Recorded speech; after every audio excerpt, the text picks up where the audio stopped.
अगर कोई आम रास्ते पर अतिक्रमण कर रहा है तो शिकायत करने के बाद भी नगरपालिका त्वरित कार्यवाही नहीं करती, बल्कि कोर्ट के आदेश का इंतजार करती है और जब कोर्ट निर्णय देता है तो उस अतिक्रमण को हटाया जाता है। ताजा मामला छतरपुर के चौबे अस्पताल के पास रहने वाले रहवासियों का है।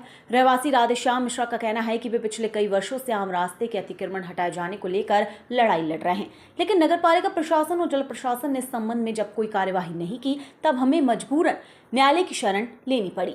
मिश्रा ने बताया कि उसके घर के सामने 25 फुट का आम रास्ता स्वीकृत है, जो कि उसकी वर्षों पुरानी रजिस्ट्री में भी अंकित है, लेकिन मेरे पड़ोसी शोभित त्रिपाठी, मोहित त्रिपाठी, पिता भागवत प्रसाद त्रिपाठी द्वारा आम रास्ते पर सेप्टिक टैंक का निर्माण कर मार्ग बंद कर दिया गया था, जिसको लेकर मेरे द्वारा चतुर्थ व्यवहार न्यायाधीश अन्नपूर्णा भदौरिया की कोर्ट में याचिका दायर की गई थी, जिस पर कोर्ट ने सुनवाई करते हुए पारित निर्णय दिनांक 25/2/2025 के तहत सीएमओ छतरपुर एवं कलेक्टर छतरपुर को आदेशित करते हुए हनुमान टोरिया ट्रस्ट द्वारा छोड़े गए 25 फुट के आम रास्ते से अतिक्रमण हटाकर आवागमन बहाल करने और सीसी रोड का निर्माण करने की बात कही थी, जिस पर नगरपालिका ने आम रास्ते का अतिक्रमण तो हटा दिया, लेकिन सीसी रोड का निर्माण कार्य नहीं किया।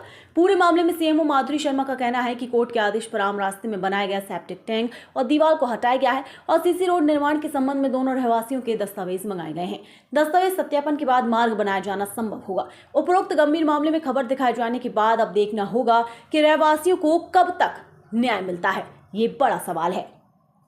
जब क्या शुभ नाम है आपका और किस समस्या को लेकर के ये कल अतिक्रमण यहाँ हटाया गया था, क्या पूरा मामला? मेरा नाम राधेश्याम मिश्रा है। ये ward number 33 Baburam Chaturvedi ward में खड़े हुए हैं। हनुमान टोरिया के नीचे चौबे नर्सिंग होम से सीधा सीसी रोड आता है, तो ये स्कॉट ट्रैक्टर एजेंसी, रूसिया ट्रैक्टर एजेंसी के पीछे आता है। ये मेरा मकान राधेश्याम मिश्रा और सामने वाले का मकान जिस ओर मैं संकेत कर रहा हूँ, श्री शोभित त्रिपाठी, मोहित त्रिपाठी का मकान है। इन्होंने विगत 30 साल पहले सार्वजनिक 25 फुट रोड पर अतिक्रमण करके दीवार बना लिया था, एक कमरा बना लिया था और उसमें एक सेप्टिक सीवेज टैंक बना लिया था। मैं विगत 30 साल से विभिन्न न्यायालयों में मुकदमा लड़ रहा हूँ। नायब नजूल तहसीलदार, अनुविभागीय अधिकारी राजस्व मंडल सागर, राजस्व मंडल ग्वालियर और उच्च न्यायालय जबलपुर तक हर जगह से मैं जीत जाता था, लेकिन कथित तौर से सुनने में ये आता था कि इनकी सत्ता पक्षी उचित राजनीतिक रसूख है और कोई सागर के बड़े कद्दावर नेता फ़ोन कर देते हैं यहाँ, तो आदेश अतिक्रमण गिराने के आदेश का अमल नहीं हो पाता है। बेबस होकर इस बार पुनः मैंने कंटेम्प्ट लगाई माननीय उच्च न्यायालय जबलपुर में।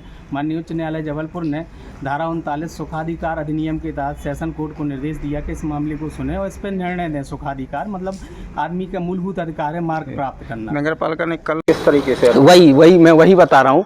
मान छतरपुर चतुर्थ अपर न्यायाधीश के यहाँ यह प्रकरण चला है और इसमें 24/2/2025 को फैसला हुआ है। इसमें फैसला में पारित डिग्री भी है, डिग्री में आपको स्क्रीन पे दिखा रहा हूँ।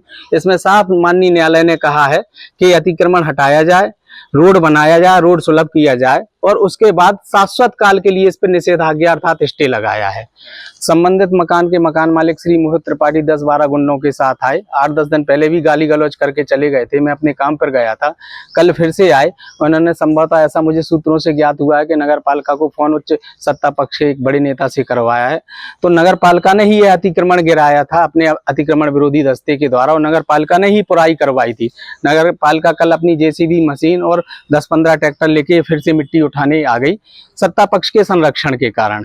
मैं विवश हूं। मैं पत्नी, माता पिता, वृद्ध बच्चों के साथ यहाँ धरने पे बैठ गया। मैंने डायल 100 को फोन किया, ये जबरदस्ती उठा रहे थे, मारपीट कर रहे थे। डायल 100 आई, उसने हस्तक्षेप किया और काम रुकवा दिया। हमें चाहते हैं कि माननीय श्रीमान कलेक्टर महोदय, माननीय मुख्य नगर पालिका अधिकारी महोदय संज्ञान लें, इस मार्ग को व्यवस्थित करवा दें। ये बरसात है, कभी भी मार्ग धसक सकता है, बच्चे गिर जाएंगे। नीचे सीवेज, जहां हम खड़े वहां सीवेज टैंक है, वो भी फूट सकता है। और साथ में इन पे उचित कानूनी कार्रवाई के। आए दिन जब मैं काम पे चला जाता हूं तो मेरे वृद्ध माता पिता घर में रहते हैं, गुंडे लेके आते हैं, गाली गलौज करते हैं, दरवाजों में लात मारते हैं, भय उत्पन्न कर रहे हैं। रोड बनाने की मांग आप कर रहे हैं?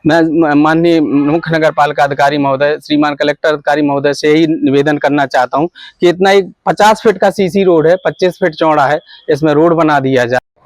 मैम, हनुमान टोरिया के पीछे एक आम रास्ते के अतिक्रमण का मामला सामने आया है, जिसमें रोड पे हमने लेटेंट टैंक बनाया हुआ है और हाईकोर्ट का भी आदेश है। इस मामले में किस प्रकार की कार्रवाई की जा रही है? जो कोर्ट का आदेश था उसमें अतिक्रमण हटाए जाने का आदेश था, जिसमें दीवार गिरा दी गई है और सेप्टिक टैंक भी तोड़ दिया गया है। अभी वर्तमान में उनके परिजन वहाँ हड़ताल पे बैठे हैं, बीच रोड में अतिक्रमण हटाने की मांग कर रहे हैं और रास्ता अवरुद्ध है। रास्ता दोनों के लिए खुला है, क्योंकि वहाँ कोई बहुत बड़ा आम रास्ता नहीं है। 2 मकान आमने सामने हैं और दोनों को रास्ता देना आवश्यक है। दूसरा व्यक्ति का मकान काफी डाउन स्थिति में है, तो पूरा वहाँ पैक करने के बाद उनका दरवाजा बंद हो जाएगा। तो उनके लिए जो जितनी आवश्यकता है उतना 2 फीट का रास्ता उनके लिए छोड़ा गया है, बाकी पूरे पे रोड बना हुआ है। तो अभी क्या इस मामले में पुनः आपके द्वारा जो हड़ताल कर रहे हैं उनसे बातचीत की जाएगी?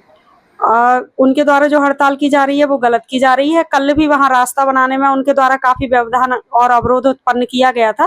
तत्काल मौके पर पुलिस को बुलाकर ही कार्यवाही संभव हो पाई थी, और जो व्यक्ति अभी धरने पर बैठे हुए हैं वो बिल्कुल गलत धरना कर रहे हैं। का वहाँ रास्ता है और विवाद वहाँ रास्ते का कोई उल्लेख नहीं है और दोनों के कागज मंगाए गए हैं, उसके बाद ही कुछ कह पाना संभव होगा।